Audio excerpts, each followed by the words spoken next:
Bonsoir tout le monde, ce soir on est à l'hôtel Alfred Sommier et j'espère que vous êtes chaud parce qu'on a une soirée tout feu tout flamme avec Mathieu Torder qui est juste là. Salut Mathieu. Salut JB, ça va? Ouais toi? Ouais, carrément. T'as la pêche? Ouais, c'est trop beau par ici. Tu vas voir.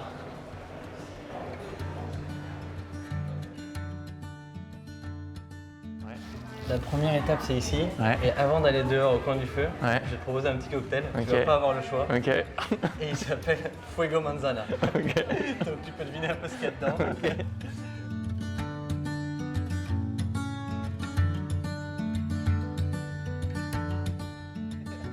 Donc écoute, santé. Ouais, santé à la tienne. Franchement, je suis ravi de te recevoir. Ouais, moi je suis ravi d'être là. Je suis très content que tu sois venu. Bon, c'est pas très loin pour une fois, comparé Ouais, à c'est tes ça, autres aventures. au cœur de Paris. Et pour bien amorcer C'est très très bon ce truc. Hein. l'allumage de l'émission, je te lance un premier défi qui va pas être très long, qui est d'ailleurs pas trop un défi, c'est d'allumer le feu. Ok.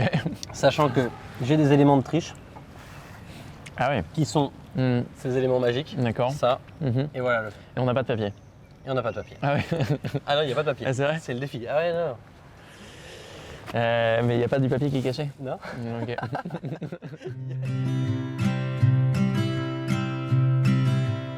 Bon, alors là, comment tu qualifierais un peu ta phase d'allumage? Bah, franchement, pas trop mal. Hein. Comme il y avait des. Comment tu évalues toi un bon allumage? Par la couleur du feu, savoir si s'il n'est pas bleu, pas blanc, c'est-à-dire que tu n'as pas mis de plastique. Bleu, c'est un peu bleu quand même. Bleu, c'est que tu as commencé à mettre le télé 7 jours. Ouais, c'est ça. T'as pas mis ton. Et donc Mathieu, l'idée là, c'est d'essayer de comprendre déjà le tout début, c'est Ouais. déjà que tu te présentes en vraiment en quelques mots, qu'est-ce que Ok. tu fais, comment tu qualifies ton métier? C'est difficile ta question. Moi j'ai un mot pour dire ce que je fais, je dis que je suis un aventurier. Mais aventurier ça veut dire que je fais des aventures et que je les valorise sous pas mal de formes. Ça prend la forme de conférences, de films, de livres et sur les réseaux sociaux. Donc, pour revenir au tout début, ça t'a démarré ça à quel âge et comment? Ça a démarré après mon bac, je pense. Moi, ma première aventure, c'était de partir traverser l'Europe à vélo. J'avais 18 ans, je venais de passer mon bac, je savais pas faire tellement d'aventures ou de voyages, ou en tout cas de voyages itinérants. Et j'ai pris mon vélo pour aller jusqu'à Istanbul, en Turquie. Et c'était ma première aventure qui m'a donné envie d'en faire plein d'autres derrière. Mais sinon, pour reprendre peut-être mieux ta question, Non, mais reformuler parce qu'elle non, est mais pas claire. non, mais parce que est-ce que c'est vraiment ça qui a démarré? Je pense que non, je pense que c'était encore plus ancien que ça. Moi, j'ai eu la chance de voyager pas mal avec mes parents quand j'étais jeune, avec mes frères et sœurs, qui nous ont ouvert un peu les yeux sur le monde, sur le voyage. Et donc, j'ai été assez sensible à ça via mes parents, via l'éducation que j'ai reçue, via les expériences familiales qu'on a pu vivre. Et puis, via plein de lectures, quoi. Je parle souvent de Tintin, mais Tintin, c'était vraiment une inspiration. Moi, quand j'étais jeune, je dévorais Tintin et Milou, et c'est ça qui m'a donné envie de partir à l'aventure par mes propres moyens quand je l'ai pu. Mes premières aventures, c'était vraiment des aventures très amateurs, quoi. Il n'y avait aucune ambition d'en faire un métier. Moi, j'étais juste là pour vivre quelque chose de différent, quelque chose qui me fasse vibrer. Et plutôt que de partir en Bretagne avec mes potes, ce qui me faisait kiffer aussi, j'avais envie de vivre quelque chose d'un peu différent. Et parce que j'avais été inspiré par d'autres, et je trouvais que plutôt que d'attendre le moment idéal ou de partir avec le pote ou d'avoir les conditions réunies pour partir, je me disais plutôt vas-y et on y va. Et même si tu n'as pas le vélo, même si tu n'es pas prêt physiquement, tu y vas, quoi. Et puis au pire, qu'est-ce qui se passe? C'est un échec. Tu rentres chez toi. Tu rentres chez toi la queue entre les jambes, mais au moins tu auras essayé, quoi. Et c'était vraiment ça ma démarche au départ, quoi. Bah, écoute Mathieu, là je vais conclure cette première partie qui était l'allumage, puisqu'en fait ton feu, il est allumé là, et il fonctionne très bien. On va passer, donc on a compris un peu d'où te venait cette passion-là. Ouais. On va passer à la recette. Ah, c'est marrant, c'est plus fort à la fin. C'était un peu la surprise. C'est vrai. Je veux que tu te livres ce soir. D'accord. Donc là, on va passer à la recette de ce soir. Donc d'une part, la recette que moi je t'ai préparée, Ouais. ou plutôt qu'on va se préparer sur le feu. Ok. Et d'autre part, c'est la recette de ton côté. Ouais. Le but, c'est d'essayer de comprendre en quelques phrases comment est-ce que tu as fait pour démarrer de ces aventures à vélo, ces voyages avec tes parents. Ouais. Et aujourd'hui, où tu fais des aventures qui sont concrètement à bien plus grande ampleur, des plus gros budgets, et qui font rêver aussi beaucoup plus de monde, puisqu'elles touchent plus de monde. Et je crois que tu es même arrivé jusqu'à un Guinness, un record du Guinness, quoi, avec ton voyage en Antarctique. Ouais. Donc voilà, c'est un peu ça le but. Moi, je t'annonce le menu. Ouais. On va démarrer tranquillement avec une petite tomate du jardin, Ok. donc façon pique-nique, à bord de route. Ouais. On va enchaîner avec un sandwich qui va être travaillé à la mode des petits artisans du coin. Ok. Donc c'est un petit pain. Le mec se prend pour un cuisinier. J'ai toujours voulu faire Top Chef. Non, alors déjà, ce que j'ai complètement oublié de faire avant, Ouais. c'est que pour passer à la recette, moi j'ai un petit cadeau pour toi. Ah ouais. C'est une pince couteau que tu connais peut-être. Ah ouais. Voilà, qui pourra te servir, même si je doute pas que tu aies déjà un couteau. Tu auras au moins un souvenir de cette soirée. Super, merci. Je vois bien, un petit Leatherman. Tout ce que tu fais, ça fait rêver parce que c'est quand même ton métier, c'est de voyager et c'est de raconter des belles histoires. Ouais. Et je pense que le sujet que tout le monde te voit faire ça et beaucoup aimeraient faire ça mais ne savent pas comment le faire. Je dis souvent que j'ai du mal à assumer que je voulais en faire un métier. Enfin, ça a été un truc qui s'est imposé à moi quand j'ai vu en fait l'enthousiasme, l'engouement qu'il y avait autour de ces projets, quand j'ai vu le regard des gens aussi, comme tu le mentionnes.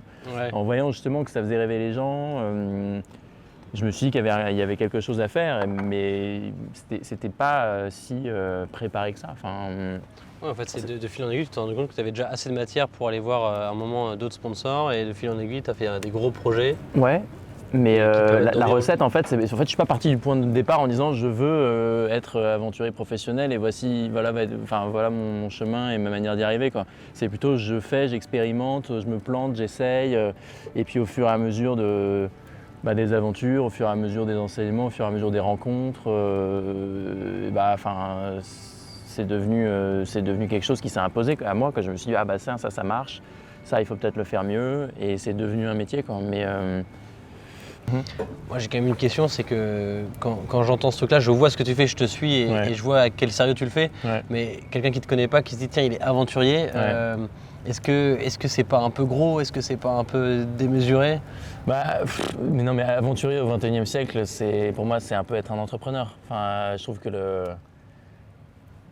les deux activités sont similaires, quoi, parce que pour monter une aventure, il faut savoir se vendre, parce que moi je suis pas milliardaire, j'ai pas gagné au loto, donc je dois trouver des moyens de valoriser mes aventures et ça passe par des partenaires, des sponsors. Tellement préparé. Mais non, mais je suis pas milliardaire, j'ai pas gagné au loto. Mais non, mais c'est vrai. Parce qu'il y a plein de gens justement qui regardent ça et qui disent mais moi le nombre de messages que je reçois et des mecs qui c'est qui demandent quand on est riche. Comment tu finances tout ça, en fait tu finances ça avec des partenaires, mais pour avoir des partenaires il faut que l'aventure elle soit valorisable pour un sponsor, quoi. Donc il faut trouver le moyen de la vendre, il faut trouver le moyen de communiquer et ça je pense que c'est des caractéristiques ou des facultés que peuvent avoir des entrepreneurs, quoi. Donc je trouve que l'aventure aujourd'hui est assez proche de l'entrepreneuriat. C'est juste qu'on ne vend pas un produit, on vend une histoire, on vend une personne, on vend un concept, un projet, un voyage. Tu vends des moments aussi puisque tu fais des conférences, tu fais des projections de films. Carrément, ouais. Moi ça passe, la valorisation des aventures passe par ces moyens-là, la conférence, les films et les livres.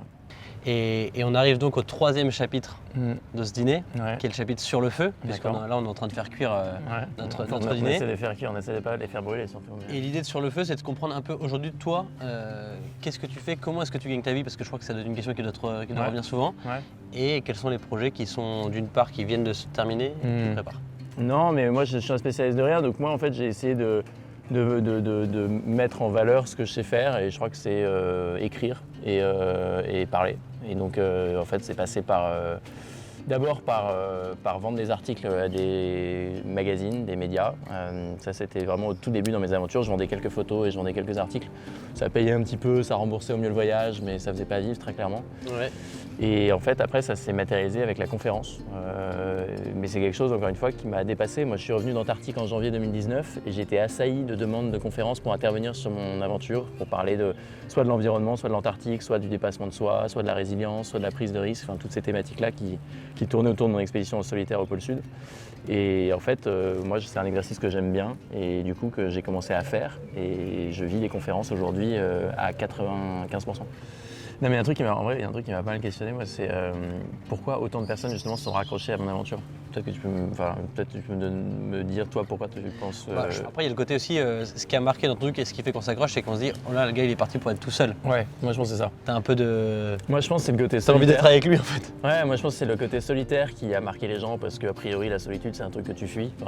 Je sais pas, moi je suis pas une nature solitaire absolue, mais j'étais curieux de faire cette expérience de solitude. Mais je pense que la solitude c'est quelque chose qui a attiré les gens, ou en tout cas qui a poussé les gens à s'intéresser à mon aventure. Et je pense qu'après l'environnement extrême, le grand blanc, le grand froid. C'est magnifique aussi. Ouais, c'est beau, et puis en plus c'est un univers que les gens ont peu l'habitude de voir. Le cœur de l'Antarctique, on ne sait pas trop à quoi ça ressemble. Je pense que c'était ces deux éléments-là qui font que les gens se sont raccrochés à mon expédition. Mais moi, encore une fois, j'étais un peu dépassé de l'engouement qu'il y a eu. Vraiment, honnêtement, je suis revenu en France en janvier. Je me suis retrouvé à la télé avec plein de gens qui voulaient m'interviewer. C'était dingue, ouais. C'était hallucinant. Enfin, ok, j'avais fait le travail pour en bossant avec une agence de com qui faisait du relais dans les médias, etc. Mais j'étais loin d'imaginer en fait d'en parler encore autant 2 ans après et de faire autant d'interventions publiques à ce sujet, quoi. Donc quand tu me demandes ma recette, je pense qu'il y avait beaucoup de qu'il y avait beaucoup de passion, beaucoup d'envie, beaucoup de sincérité dans ma démarche et que en fait ça a plu tout simplement, ça a touché les gens. C'est l'authentique aussi qui plaît beaucoup. Je pense que le fait d'assumer aussi que c'était un rêve de gosse et pas le masquer derrière un vieux prétexte qui aurait fait bien sur le papier mais que j'aurais pas pu défendre à 100%, c'était quelque chose qui a marqué les gens, tu vois. Moi j'ai toujours dit que je faisais ça pour moi et parce que c'était la vérité et j'étais un peu mal à l'aise à l'idée de dire que j'allais faire ça pour défendre une cause ou pour me battre pour quelque chose, non pas que j'y sois pas sensible mais ça aurait jamais été la raison d'être de mon aventure, donc je préfère assumer le côté rêve de gosse.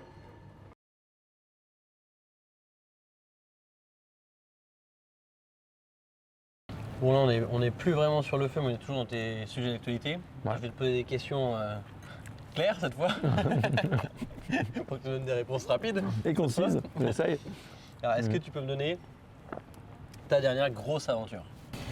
Ma dernière grosse aventure, c'était en Antarctique. Je suis parti de la côte du continent antarctique pour allier le pôle sud, mais dans des conditions un peu particulières parce que je suis parti tout seul et sans ravitaillement, ce qui veut dire qu'il n'y avait pas de nourriture qui était disposée tout le long de l'itinéraire. C'était une route qui faisait 1150 km. Enfin, quand je dis route, c'était un itinéraire parce qu'il n'y avait pas de route évidemment. C'était une neige. Et ça a duré 50 jours tout seul dans un continent grand comme 28 fois la taille de la France. Donc j'ai vu qu'une toute petite partie de l'Antarctique. C'est incroyable ça. Et qu'est-ce que tu en retires de cette expérience? Le premier enseignement, c'est que pour atteindre un objectif difficile, ambitieux, lointain, il faut décomposer l'objectif en plein de petites parties qui sont plus facilement accessibles. Et le deuxième, c'est la valeur des choses. C'est le fait de partir en Antarctique avec tout ce dont j'avais besoin. Et tu te rends compte vraiment de la valeur des choses, de ce qui est important, et ça te permet de faire le tri une fois sur place et une fois que tu rentres. Très bien. Et dans toutes ces choses-là, quand tu les racontes, j'imagine que c'est avec beaucoup d'optimisme, beaucoup d'enseignement aussi, de chance aussi, parce que tu as pu vivre des choses de dingue. Donc c'est un peu ce que je voulais raconter moi dans le projet Tout Feu Tout Flamme, c'est d'être très enthousiaste pour tout ce qu'on fait, de mettre de l'énergie, ça prend beaucoup d'énergie. Mais je pense qu'il y a aussi le revers de la médaille qu'on raconte moins, qu'on voit moins aussi dans la presse, c'est la galère du quotidien. Ouais. C'est qu'aujourd'hui, tu arrives à faire des conférences. J'imagine qu'en plus, tu dois avoir des doutes parfois parce que tu n'en as pas trop. Raconte-moi un peu tes embûches du quotidien, tes galères. Tu parles de chance. Et sans filtre là. Là, on n'est pas en. Je parle de chance, mais moi, évidemment, on a de la chance d'être français, on a la chance d'avoir fait des études, de pouvoir justement avoir la liberté de se dire qu'on peut prendre des risques et les prendre. Mais il y a aussi une part de choix dans tout ça. Enfin, il y a plein de gens qui me regardent ou qui te regardent en disant « Ah, t'as de la chance de faire ce que tu fais ». Les gars, en fait, non, il y a aussi du travail, il y a aussi des risques derrière tout ça. Et on n'a pas forcément conscience de ça quand on va sur un feed Insta ou sur Facebook ou qu'on suit quelqu'un. Et donc, je pense qu'il y a une part de chance, mais il y a aussi pas mal de boulot derrière ça. Et ça, c'est aussi la face cachée qu'on ne voit pas. Et pour mener toutes ces aventures-là, c'est des années de préparation. Enfin, moi, on me demande combien de temps j'ai mis pour préparer mon expert en Antarctique. Factuellement, je dis 2 ans, parce que 2 ans de recherche de fonds, de partenaires, de sponsors, de tests de matos, etc. Mais finalement, c'est le fruit d'un travail qui a duré 10 ans. Enfin, depuis ma première expé à vélo en Europe jusqu'à l'Antarctique, il y a eu plein d'aventures, plein d'enseignements, plein d'expés, plein d'échecs, plein de succès qui font qu'un jour, je me suis dit, Mathieu, maintenant, tu peux être capable de mener ce projet-là, quoi. Est-ce que tu peux me donner, sans les détailler, parce que je sais qu'on trouvera tout sur ton site internet ou même en écoutant d'autres podcasts plus détaillés, tes 3 plus grosses galères de voyage de toute ta vie, quoi. Mais même si c'est pas forcément les plus grosses, c'est peut-être celles qui t'ont le plus marqué, quoi, parce qu'elles arrivent au mauvais moment. Okay. La première galère qui me vient à l'esprit, c'est quand j'étais au Brésil, où je terminais un tour du monde en 4L pour promouvoir la microfinance. Et pour plein de raisons, il était impossible d'exporter la voiture rapidement et à des prix décents. Et donc on a pensé très fortement avec mon pote Nico de devoir laisser la 4L sur place et terminer le voyage. Après combien de bornes ça? Vous avez déjà fait pas mal? 40 000 bornes. Oh là là. Et ça s'arrête là. Le voyage comme ça, en rentrant à pied, on aurait eu l'air finalement de trouver une solution, mais c'était une grosse galère. Bonne galère, peut-être, au 40e jour de mon expédition en Antarctique, je me fais une entorse du genou, alors qu'elle n'était pas majeur parce que j'ai pu continuer l'expé, mais si ça s'était aggravé, je sais pas si j'aurais pu finir. Et là, quand tu es à plus de 200 km du pôle, après en avoir parcouru presque 1000, et que ouais, tu es si proche du but, mais d'un côté, il te reste quand même des bornes à faire, ouais, tu te poses pas mal de questions. Donc ouais, mon genou qui me lâche en Antarctique 10 jours avant la fin, ça c'était assez dur à vivre.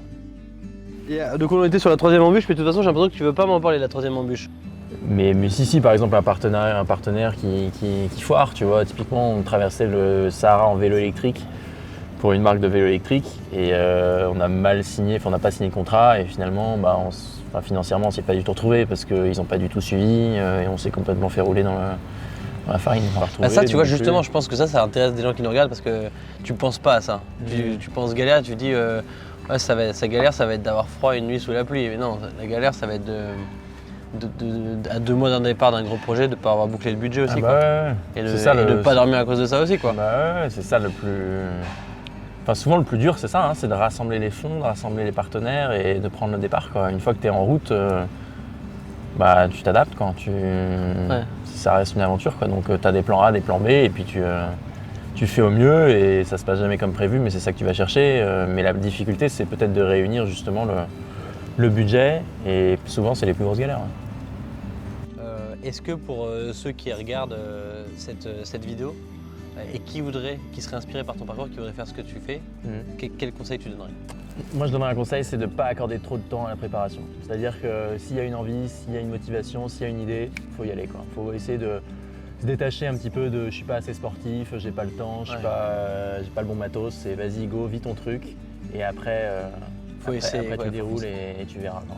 Et je pense qu'il y a une vraie autocensure de plein de gens parce qu'ils se disent je suis pas capable et en fait tu te rends compte que si tu es capable et donc je pense qu'il faut se jeter à l'eau.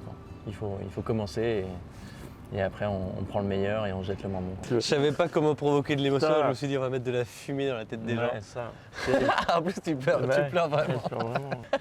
C'est émouvant, c'est une émission émouvante en fait.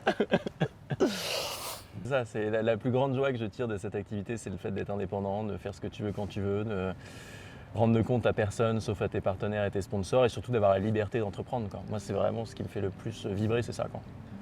C'est magnifique tout ça et j'espère que. Mais je pense que ton parcours inspire déjà beaucoup. Je pense que cette vidéo pourrait donner aussi les clés à des gens de juste démarrer dans leur voie à eux. Et on va pouvoir arriver tranquillement vers la dernière phase qui est une phase un peu plus calme, tu vois. Comme on est un peu dans les clichés des soirées au coin du feu, c'est l'instant chamallow. Ah putain, alors que je trouve ça dégueulasse. C'est exactement ce que je voulais que tu me dises. Je vais bien te les faire brûler, mais je te les fais bouffer. Alors, première question. Ok. Si tu devais choisir un lieu sur Terre, parce que toi, t'as quand même pas mal baroudé, ton lieu préféré sur Terre? Il y a un truc que j'ai remarqué dans mes voyages, c'est que les villes que j'ai préférées ou les lieux que j'ai préférés, c'était tout le temps au bord de la mer. Donc je pense qu'il y a un truc avec la mer. Donc je pense que ce serait un lieu au bord de la mer. Si tu devais être réincarné en un animal, ce serait lequel? En un aigle, je pense. Parce que les aigles, ils volent. Et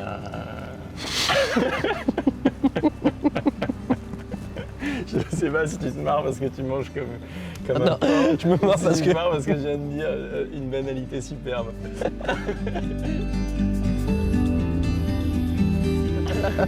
Est-ce que tu peux me donner ton meilleur souvenir avec le feu? Ah ouais, je l'ai direct. Turquie, avec Nicolas, mon pote d'enfance, en tour du monde en 4L. On démarre un petit feu avec de la bouse, ça démarre pas.